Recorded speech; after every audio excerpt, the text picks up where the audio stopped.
Selamat datang kembali semuanya. Pada bagian ini kita akan menelusuri mengenai Jupyter Notebook.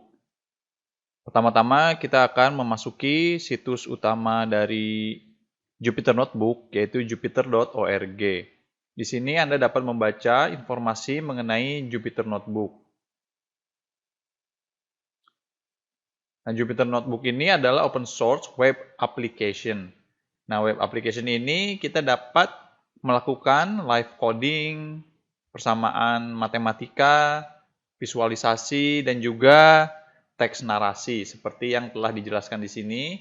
Dan ini dapat digunakan pada bidang-bidang seperti data cleaning, transformasi, numerical, visualisasi, machine learning, dan lain sebagainya. Nah, ini adalah keunggulan dari Jupyter Notebook, yaitu interface-nya yang sangat mudah untuk dipahami. Pertama-tama kita akan install dulu Jupyter Notebook. Install di sini. Nah, ini cara install menggunakan Jupyter Notebook. Ada beberapa cara dengan menggunakan Python. Namun, karena kita telah menginstallnya bersama Anaconda, sehingga hal ini tidak perlu kita lakukan kembali. Seperti biasa, kita akan menuju pada Anaconda Navigator. Pada Anaconda Navigator ini, Anda tinggal pilih Jupyter Notebook, lalu klik Launch. Setelah klik Launch, maka server akan jalan, yaitu localhost server, yaitu pada port 888/3. /3 ini adalah parent folder dari Jupyter Notebook itu sendiri. Ini dapat dilihat, ini pun merupakan struktur folder pada username komputer Anda. Nah, untuk mengeceknya, mari kita lihat. Nah, ini sama dengan struktur folder pada si user dan username komputer Anda. Pada kasus saya adalah Asus ROG. Nah, ini tampilannya sama persis. Ini adalah file Jupyter Notebook yang telah saya selesai kerjakan. Di sini Anda bisa menulis paragraf, seperti halnya Anda menulis di Microsoft Word, misalkan ya. Di sini ada keterangan mengenai teks narasi dari file tersebut. Misalkan saya menulis mengenai pemrograman berorientasi objek, konsepnya seperti apa, teorinya seperti apa. Lalu di pertengahan kita pun bisa menulis kode tersebut di sini dan ini dapat dieksekusi oleh Python. Sedangkan yang ini tidak dieksekusi oleh Python karena ini dianggapnya sebagai markdown. Markdown itu adalah seperti teks yang biasa kita tulis pada program pembuatan dokumen. Nah, ini overview mengenai file yang telah jadi. Mari kita mulai dari setup awal bagaimana menggunakan Jupyter Notebook. Nah, di sini kita kembali lagi kepada parent folder dari localhost, yaitu 888/3. Misalkan kita ingin membuat suatu folder baru untuk project kita. Itu Anda tinggal klik di sini, New Folder. Nah, nanti dia akan di bawah menuliskan folder baru, yaitu Untitled Folder. Nah, untuk mengubahnya, Anda dapat checklist di sini. Setelah itu ke atas, rename. Nah, kita rename dengan Python dasar, misalkan ya. Python dasar. Rename. Setelah itu, kita masuk ke folder tersebut, yaitu Python dasar. Nah, ini adalah tampilan folder yang baru saja kita buat. Selanjutnya, kita ingin membuat file Python 3. Oke, kita masuk sini, Python. Nah, di sini ada beberapa menu utama. Mari kita buka semuanya dulu. Header-nya dibuka dan juga toolbar-nya dibuka. Selain itu, kita coba zoom lebih besar lagi supaya lebih jelas. 175%. Oke. Di sini Anda pun bisa merename file tersebut. By default, sama seperti folder, judulnya adalah untitled. Maka kita bisa ganti di sini untitled. Misalkan kita ubah menjadi Python pemula.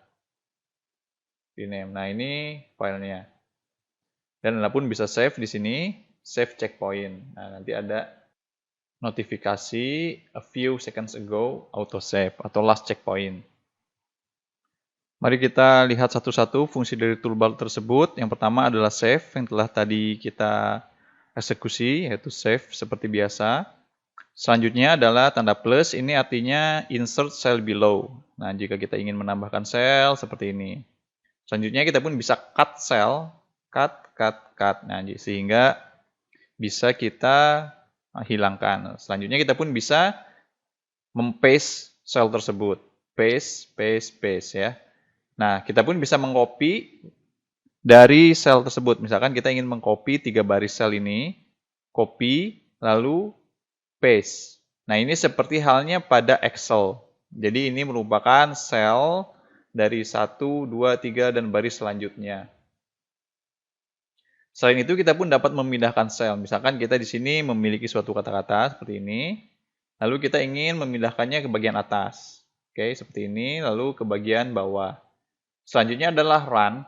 Run ini artinya kita ingin mengeksekusi kode Python kita. Contohnya seperti ini. Print. Selamat datang pada Jupyter Notebook. Nah, ketika kita mengeksekusi run ini, secara langsung Python akan memberikan hasilnya pada bagian bawah sel tersebut.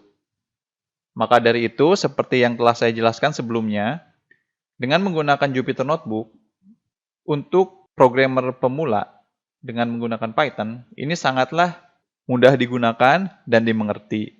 Karena setiap kali kita mengeksekusi suatu kode, hasilnya ada di bawahnya. Berbeda halnya jika kita menggunakan IDE sebelumnya yang telah kita bahas, yaitu dengan menggunakan Spider ataupun PyCharm, hasilnya akan keluar pada bagian konsol, yaitu pada bagian bawah untuk PyCharm, sedangkan ada di bagian kanan bawah untuk menggunakan Spider. Dengan menggunakan Jupyter Notebook, sangatlah lebih praktis, sehingga kita mengetahui apa yang terjadi mengenai output dari script Python yang telah kita tulis. Nah, inilah keunggulannya dari Jupyter Notebook. Selain itu, untuk menuliskan suatu narasi, seperti yang telah saya contohkan pada contoh yang seperti ini, ada tulisan-tulisan panjang mengenai teori dasar, ataupun mengenai konsep-konsep dasar yang perlu Anda menulis banyak paragraf seperti ini, maka Anda dapat mengubahnya pada bagian ini. Ada code. Nah, jika Anda melihat in dan tanda kurung siku seperti ini, maka Jupyter Notebook mengharapkan isi dari selnya merupakan kode pada Python. Nah, sedangkan jika Anda mengubahnya menjadi markdown seperti ini, maka tulisan in tersebut hilang. Oleh karena itu, Jupyter Notebook menganggapnya ini sebagai tulisan paragraf seperti biasa. Misalkan seperti ini, aku menggunakan Jupyter Notebook. Setelah itu kita execute, run, nah maka dia akan seperti ini. Selain itu kita pun bisa membuat heading, misalkan kita memiliki heading seperti ini ya. Ada pilar pemrograman berorientasi objek, ada bagian subheadingnya 1.1, 1.2, dan seterusnya. Untuk heading pertama atau judul, kita dapat menggunakan hashtag seperti ini. Dan jangan lupa ubah ininya menjadi markdown, hashtag, judul, lalu Anda klik run. Nah, akan seperti ini jadinya. Misalkan jika Anda ingin menggunakan subjudul, kita ubah dulu semuanya jadi markdown. Maka bintangnya 2. Subjudul 1. Nah, maka dia akan 1-1. Dan seterusnya, jika Anda memiliki 3, subjudul 2, nah, maka dia akan seperti ini, 1-1-1-2. Jupyter Notebook pun memiliki beberapa shortcut yang cukup banyak. Misalkan jika kita ingin menambahkan sel pada bagian bawahnya, Anda tinggal menulis huruf B, seperti ini, B, berarti dia akan menambahkan sel ke bagian bawah. Anda pun dapat menambahkan ke bagian atas dengan menekan tombol A, yaitu A. Seperti ini misalkan, A. Nah, maka dia akan di bagian atas. Selain itu, jika Anda ingin mengubahnya menjadi markdown, Anda tinggal mengklik huruf M. Nah, maka dia akan otomatis menjadi markdown. Selanjutnya jika Anda ingin menghapus sel tersebut, misalkan Anda ingin menghapus dua sel tersebut, seperti ini. Untuk menghapusnya, Anda menekan tombol D 2 kali, seperti ini. Ya, 2 kali seperti itu. Selain itu, untuk mengeksekusi perintah, misalkan kita memiliki perintah berupa variabel pada Python A sama dengan 1, jika Anda ngeklik Enter, maka dia akan menambah line baru pada sel yang sama. Ini berarti perintah A sama dengan 1 belum dieksekusi oleh Python. Nah, shortcut-nya adalah dengan cara klik Ctrl, Enter. Nah, berarti dia udah dieksekusi. Ini bisa dilihat bahwa hasilnya adalah ini, angka 2. Ya. Contoh lain, misalkan print selamat datang, lalu Anda klik Ctrl Enter, nah hasilnya akan ada di bawah, seperti itu. Untuk mengetahui shortcut pada Jupyter Notebook, Anda dapat membacanya pada bagian Help, lalu di sini ada bagian Keyboard Shortcut. Di sini ada banyak sekali komen untuk shortcut dari masing-masing fungsinya. Nah, Anda bisa membacanya di sini. Mungkin ada beberapa yang selalu Anda gunakan sehingga Anda dapat menghafalnya. Seperti tadi, ini delete ya, D, D atau D 2 kali. Terus Shift V untuk paste cell above, Shift J untuk selected cell below, dan lain sebagainya. Nah, ini Anda dapat menggunakannya sesuai dengan kebutuhan Anda. Jika Anda sedang menulis code dan kira-kira ini terlalu kecil dan terlalu banyak menghalangi, Anda bisa view-nya, toggle header-nya di off, sama dengan toggle toolbar-nya juga di off, sehingga Anda lebih leluasa untuk menulis. Selain itu, ada pun ekstensi seperti latex environment, widget, dan lain sebagainya, sehingga Anda dapat menulis seperti ini dan memiliki table of content seperti ini. Misalkan Anda ingin meloncat pada polymorphism, maka dia akan ke sini. Seperti pada buku PDF yang memiliki beberapa chapter, sehingga Anda tinggal menulisnya di sini, lalu Anda mengkliknya. Namun, kita tidak akan mengcover bagian ini karena belum relevan mengenai apa yang kita bahas pada kursus online ini, yaitu mengenai dasar pemrograman pada Python. Sehingga kita akan fokus menggunakan sel seperti ini dan coba mengeksekusinya dari response output Python console yang sudah terintegrasikan setiap sel. Perlu diperhatikan bahwa file pada Jupyter Notebook, walaupun kita memilihnya Python 3, bentuknya adalah IPYNB. Nah, ini beda dengan script text yang telah kita bahas sebelumnya, yaitu hanya .py. Untuk membuka file ini, Anda tidak bisa langsung menuju folder di komputer Anda. Misalkan di sini, nah ini ada file Jupyter Notebook. Jika Anda klik 2 kali di sini, maka dia tidak akan tereksekusi. Sehingga caranya adalah Anda harus membuka pada